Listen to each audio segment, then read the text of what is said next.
Magandang hapon, Teacher Don. Ako si Tricia Jane R. Cranzo. Kanina, aking tinanong ang aking tiyahin na nagngangalang si Jessica.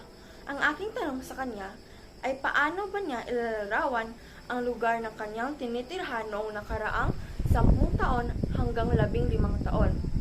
Ang sagot naman ng aking tiyahin na si Jessica, noong unang panahon raw ay mas masimple ang buhay at maraming taniman at puno.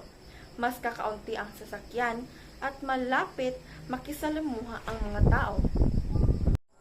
Ang ikalawang tanong naman ay sa kanilang palagay, gaano kahalaga ng mga mamamayan ang isang komunidad ang mga pagbabagong naganap sa lipunan, katangian ng mga tao at uri ng pamumuhay. Ang sabi naman ng aking tiyahin na si Jessica, ang mga pagbabago daw ay may magandang at masamang epekto, tulad na mas umunlad ang ekonomiya pero nawala ang katahimikan. At sinabi pa ng aking tiya, ang pagbabago ay hindi palaging madali.